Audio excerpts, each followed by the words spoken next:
गाना।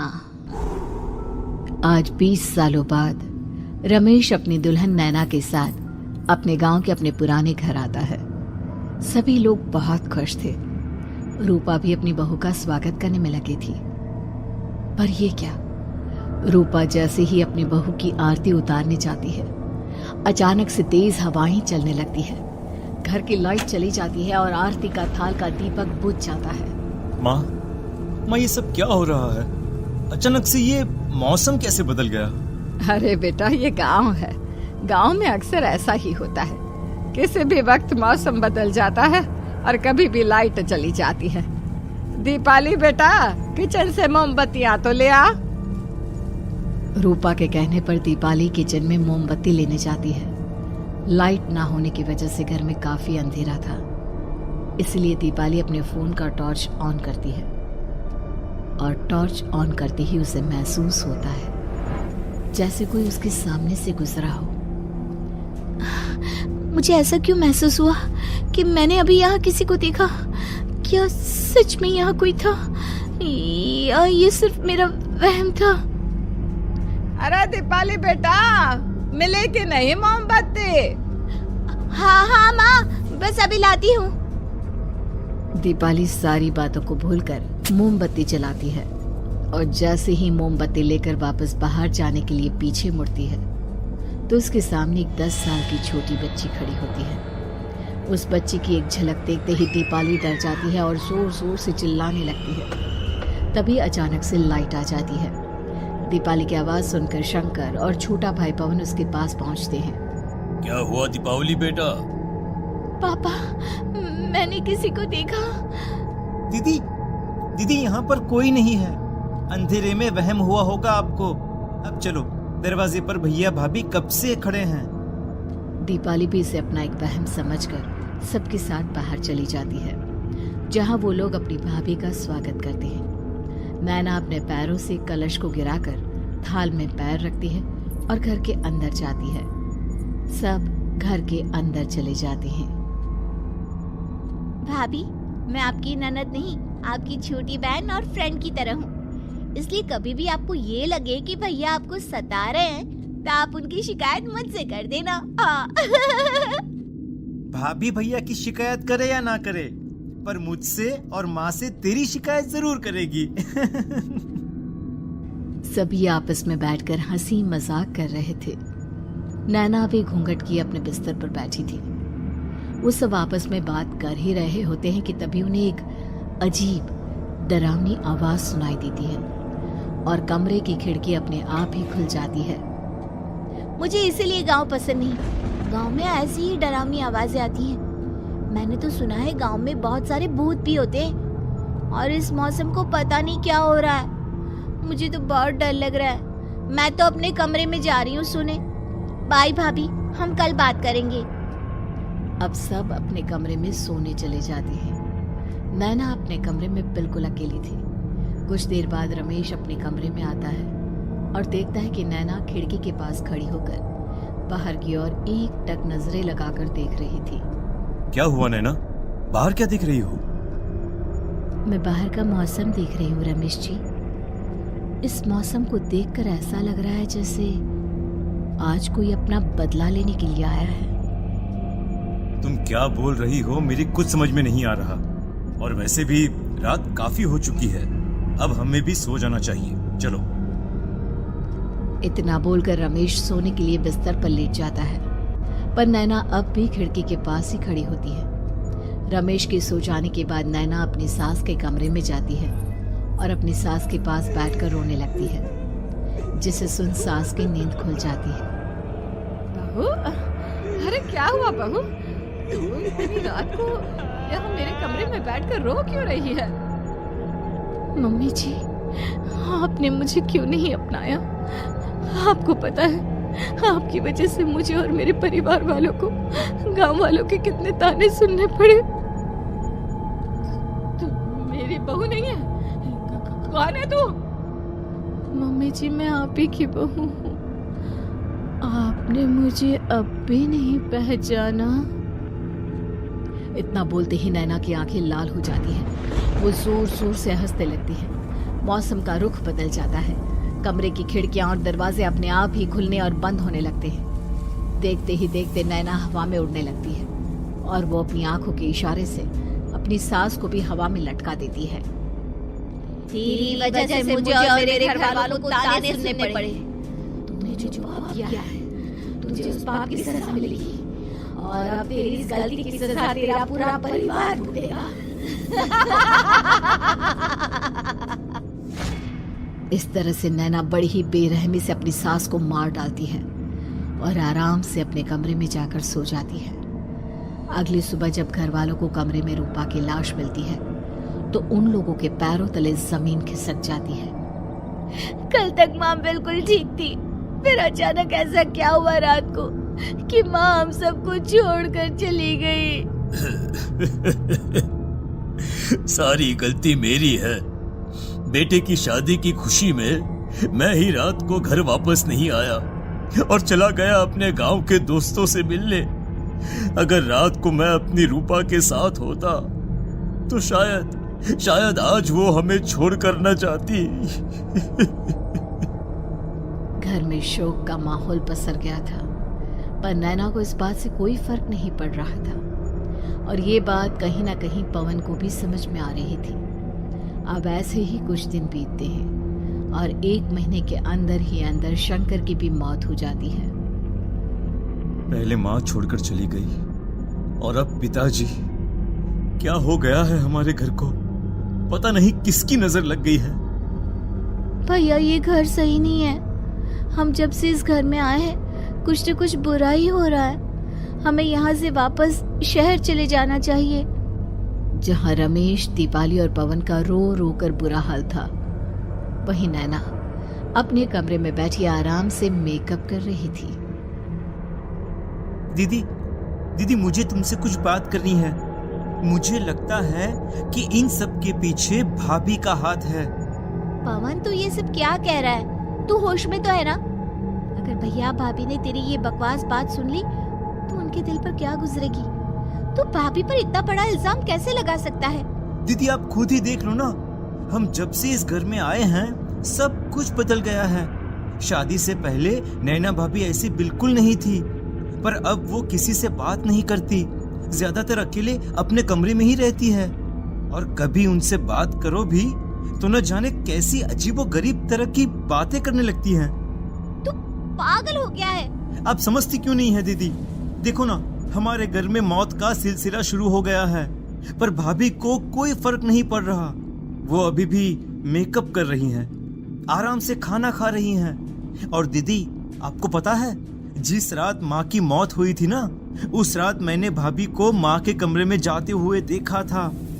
पवन की बातें सुन अब दीपाली के मन में भी शक पैदा होने लगता है और वो इस बारे में रमेश से बात करती है।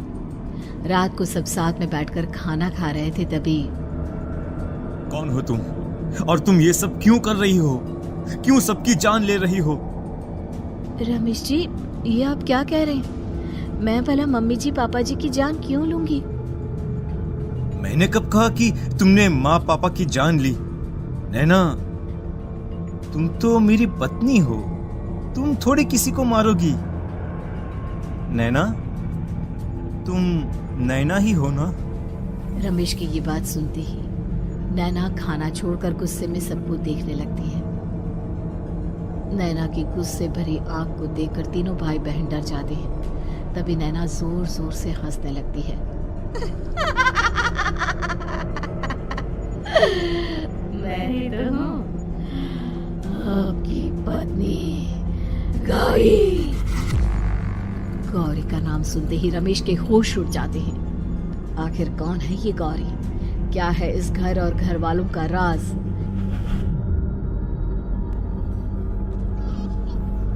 हमारे दोनों बच्चे एक साथ कितने अच्छे लग रहे हैं ना? हाँ, कितने अच्छे दोस्त हैं दोनों। बस बड़े होने के बाद भी इनकी ये दोस्ती बनी रहे तो बच्चे कितने खुश रहेंगे। मैं क्या सोच रहा था कि क्यों ना हम अपनी दोस्ती को रिश्तेदारी में बदल दें। मैं अपने बेटे रमेश की शादी तेरी बेटी गौरी से करना चाहता हूँ। इस तरह हमारे बच्चे भी हमेशा साथ रहेंगे और हमारी दोस्ती भी रिश्तेदारी में बदल जाएगी। शंकर की इस बात से उसके दोस्त को बहुत अच्छा लगता है और वो अपनी बेटी की शादी रमेश से करवाने के लिए तैयार हो जाता है। बहुत जल्द दोनों परिवार मिलकर बचपन में ही रमेश और गौरी की शादी करा देते हैं। अरे शंकर, अपने बच्चों की शादी करवा कर हमने अपनी दोस्ती को रिश्तेदारी में बदल तो लिया, पर मैं चाहता हूँ कि अपनी गौरी का गौना 2 साल बाद करूँ ताकि वो थोड़ी समझदार हो जाए। अरे हाँ दोस्त, बिल्कुल, हमें कोई दिक्कत नहीं है। इसी तरह समय बीतने लगता है। समय के साथ शंकर का कारोबार तरक्की पकड़ लेता है और 2 साल बाद शंकर अपने पूरे परिवार के साथ शहर में शिफ्ट होने की तैयारी कर लेता है। जब यह खबर उसके दोस्त को पता चलती है तो वो शंकर से बात करने उसके घर जाता है। शंकर, 2 साल पूरे हो चुके हैं और अब तू शहर भी जाने वाला है। मैं सोच रहा था कि तेरे शहर जाने से पहले गौरी का गौना कर दूं ताकि तू अपनी बहू को अपने साथ लेकर जा सके।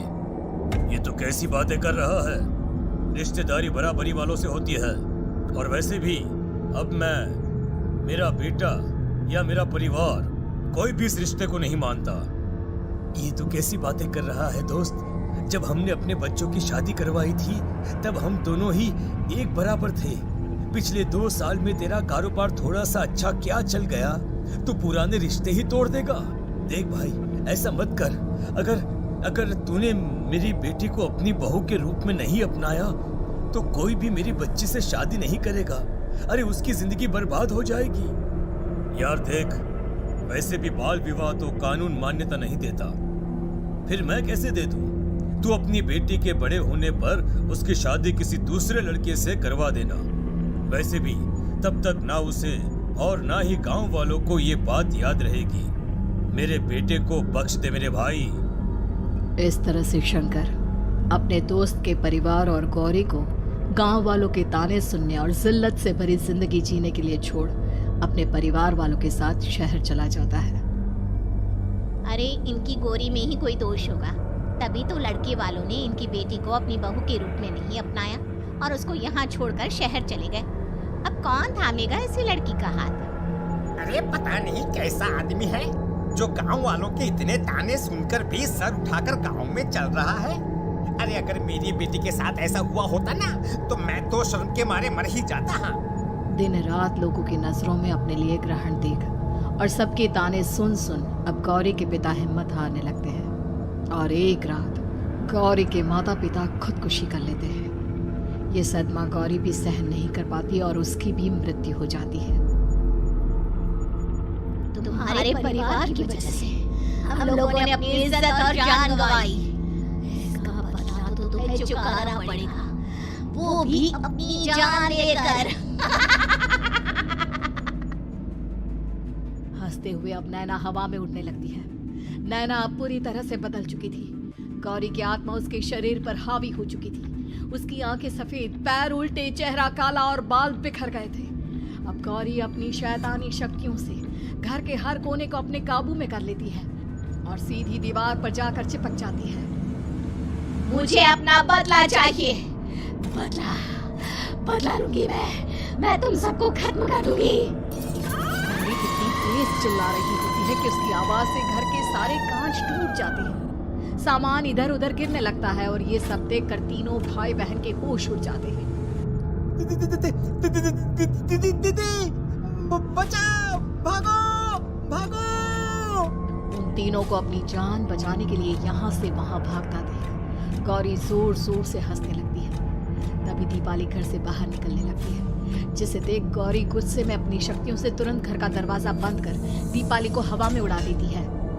बाहर भागेगी, मुझसे बचकर भागना चाहती है? कोई नहीं बचेगा, आज तुम सब मरने वाले हो। अचानक घर में भूतिया आवाजें गूंजने लगती है, तेज हवाएं चलने लगती हैं। सोफा, टेबल, कुर्सी सब हवा में उड़ने लगता है। ये सब देखकर रमेश, दीपाली और पवन की रूह कांप जाती है। घर में ये सब होते हुए और अपनी बहन को हवा में उड़ते हुए देख रमेश और पवन को भी समझ में नहीं आ रहा था कि वो क्या करें, कैसे अपनी जान बचाए। इतने में गौरी अपनी आंखें दीपाली की तरफ करती है और अपनी शैतानी शक्तियों से उसका गला दबाने लगती है। भागने का बहुत शौक है ना, अब मैं तुझे इस दुनिया से ही भगा दूंगी। इतना बोलकर गौरी दीपाली को उठाकर फेंक देती है और दीपाली दीवार से टकराकर नीचे गिर जाती है। दीपाली के पूरे शरीर में चोट के निशान होते हैं और वो उठ भी नहीं पाती। दोनों भाई भागते हुए अपनी बहन के पास जाते हैं। ये तो बस शुरुआत है, मैं तुम तीनों को तड़पा कर मारूंगी। अरे अरे पर हमने क्या किया है? हम तीनों भाई बहन तो निर्दोष हैं। गलती तो हमारे माता पिता ने की थी और उन्हें तुम पहले ही मार चुकी हो, फिर हमारे पीछे क्यों पड़ी हो? पवन के इतना बोलते ही गौरी एक हवा के झोंके की तरह उसके पास आती है और उसका गला पकड़कर उसे हवा में उठा देती है और रमेश को गुस्से भरी नजरों से देखती है। गलती मेरे परिवार की नहीं थी, पर सबको मरना पड़ा। मैं किसी को नहीं छोड़ूंगी।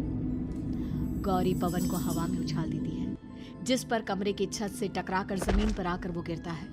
उसके सर और शरीर पर जगह जगह चोट लग जाती है और खून बहने लगता है, जिसे देख अब रमेश से चुप नहीं रहा जाता। गौरी, तुम्हारा गुनहगार मैं हूँ। तुम्हारी शादी मुझसे हुई थी। अगर तुम्हें बदला चाहिए तो मुझसे लो। मेरे भाई बहन को छोड़ दो। तुम मुझे मार दो। मरना तो सबको पड़ेगा। अरे पर इसमें उन दोनों की कोई गलती नहीं है।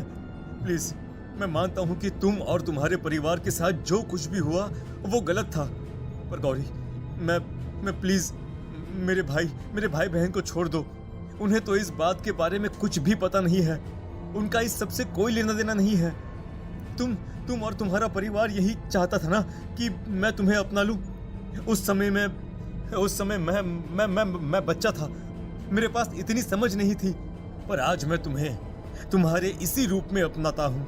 मेरे साथ जो करना है कर लो, बस मेरे भाई बहन की जान बख्श दो उनकी जान। रमेश की ये बात सुनकर गौरी का गुस्सा थोड़ा शांत होता है।